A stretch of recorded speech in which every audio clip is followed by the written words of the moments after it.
Күндөрдүн биринде тагыраагы күзүндө апенди кашаасын оңдоп жаткан болот. Ага жубайы келип мындай дейт. Апенди?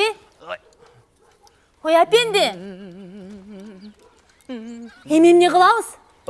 Дагы эмне болуп кетти? Тоого кар түштү. Күн сууп калды.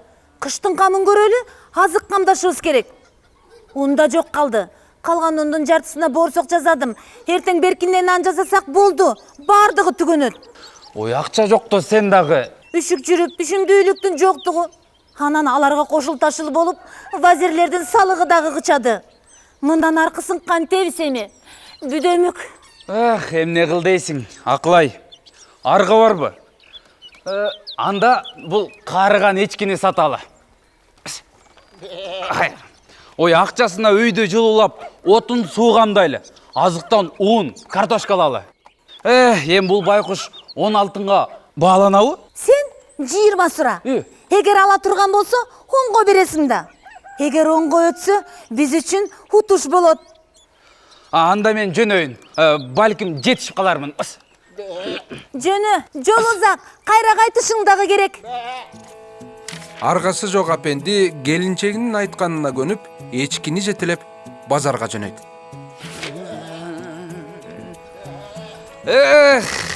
Боз эчки. Сени саткым келген жок. Бирок арга барбы? Сени жакшы адамга гана берем.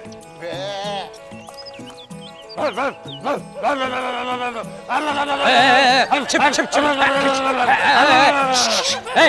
Ай, силерге эмне болду? Ажылдап. Болду. Шаңдуу, ичинде кири жок, ит көрүнөсүңөр. Балким эчкимди силер сатып аласыңар. Демек жакшы экенсиңер да. Бирок арзан баага үмүт кылбагыла. Жарайбы? Канчага деп жатасыңбы? Ойланыш керек. 20 алтын.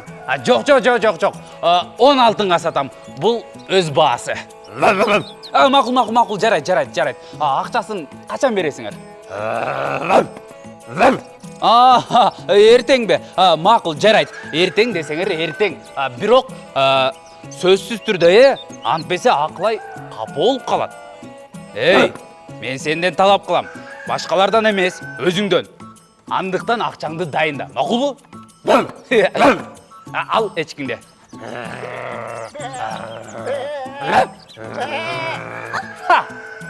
Апенди өзүнө өзү ыраазы болуп үйүнө жөнөйт.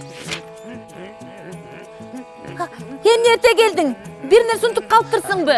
Көңүлүң токко? Буйруса эчкини саттым. Базарга жетпей эле сатып жибердиңби? Ооба, сатып жибердим. Анан канчага саттың? 10 алтынга 10. Койчай, чын элеби? Жакшы баага сатыпсың. Анан акчасы кана? Акча жок. Кандайча жок? Не деп жатасың? Түшүнгөн жокмун. Сен азыр мага эчкини алтынга саттым дедиң го. Эми акча жок дейсиң. Же акчаны жоготуп алдыңбы? Жок, акчаны эртең алам. Кандайча эртең? Иттер эртең беребиз дешти. Иттер? О. Кайдагы иттерди айтып жатасың? Сен айнып калган жоксуңбу? Акылай мындай болду. Базарга бара жатып, көчөдөн иттерге кезиктирдим. Аларга биздин эчки жагып калган окшойт. Анан соодалашып 10 алтынга келиштик. Карачы, кандай ыңгайлуу. Бирок алар акчага эртең келүүмдү суранды. Ай апенди, тамашаңды койсоң боло? Көрөбүз эртең ошол иттердин сага 10 алтын бергенин. Анан кыштан кантип чыгарыбызды? Эртеси күнү апенди баягы иттер менен кезиккен жерге келет. Чык. Мен сүйлөшкөндөй акчага келдим. Ой! Кандай кайсыл акча? Мен кече силерге саткан эчкинин акчасы. Апендини өзү менен сүйлөшкөн чоң ит тосуп чыгат. Бирде аны карап, бирде бакты көздө жулуна чуркап, чакыргансып үрөт.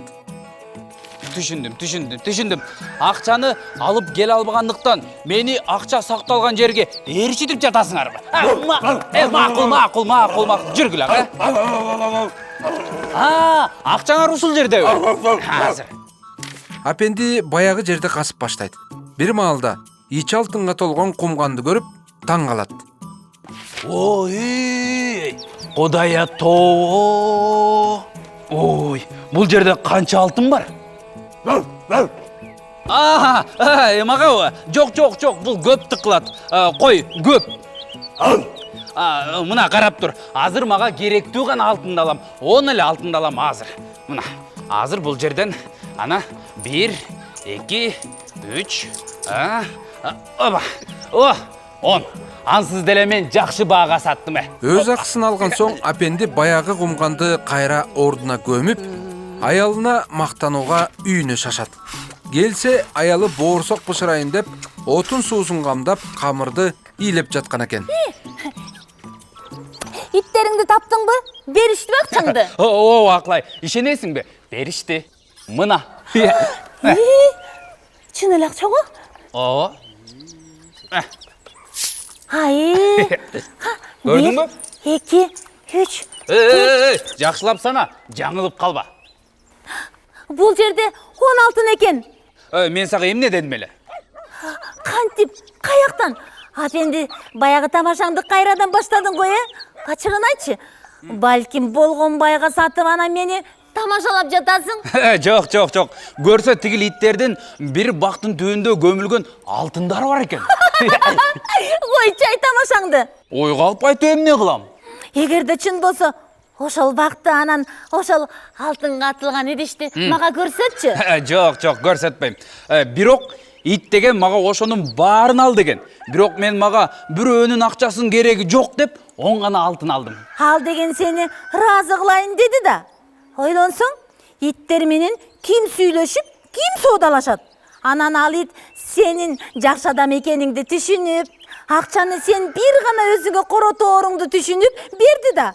Анан аларга анын эмне кереги бар? Сеники да туура. Ал байкуш ошол алтын катылган идишти ушунчалык түрткүлөдү дейсиң жанталаша. А мен өзүмдү жоготуп койдум. Ким эле иттин тили менен сүйлөшүп жатыптыр. Ой, ушул абдан акылдуусуң да акылай. Макул, жүрү. Көрсөтөйүн. Кой отур. Камыр даяр болуп калды. Боорсок бышыра салайын. От тамыза салчы.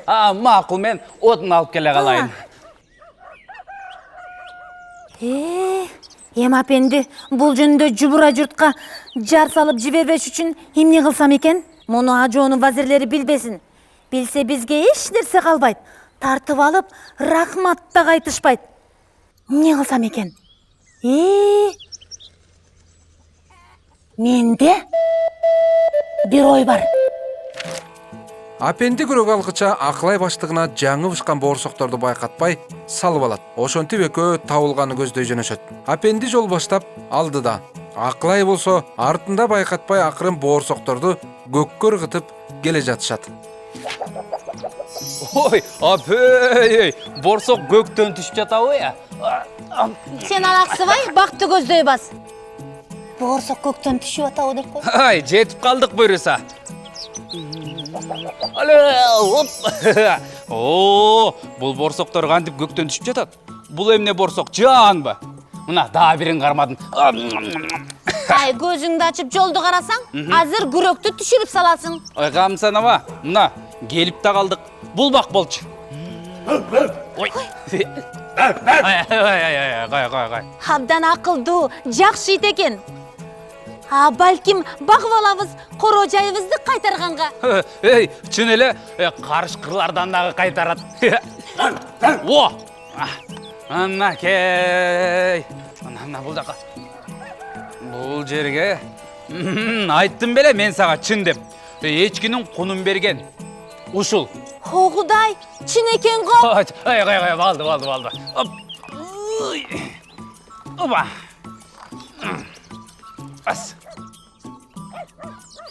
Жыйынтыгы апенди менен Акылай эч нерседен кем болбой, бардарлардын курамын толуктайт. Ал эми короосун болсо, баягы ит кайтарып калат. Күндөрдүн биринде апенди чыдабай болгонбайга өз башынан өткөргөн окуяны айтып берет. Бирок экөө айтылган окуя купуя сыр бойдон калаарын убадалашышат. Ой, койчой. Ой, кимге айтмак элем? Айтсам сакалым менен тетиги эшегим урсун. Анда мындай, ой эчкимди сатайын деп бара жатып, иттерге учурап калдым. Анан келсең, кулагыңыз.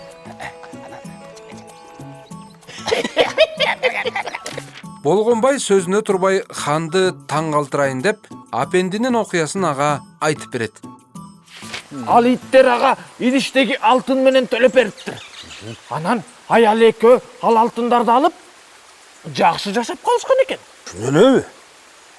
Же болгонбай, бул сенин кезектеги жосунсук жоруктарыңдын бирөөсүбү, я? Ой, жок ай. Мен муну угуш үчүн апендини араң сөзгө тартып сурап алдым да. Ай, бул чындык ханым. Мен ага эч кимге айтпайм деп эшегим жана сакалым менен каргандым. Сакалым менен дечи. Ой, сакалым урсун, сакалым. Ушу турган жеримден зынданга түшүп кетейин. Ой, сакчылар!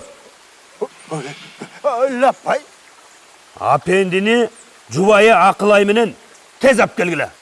Жарайт, кеттим.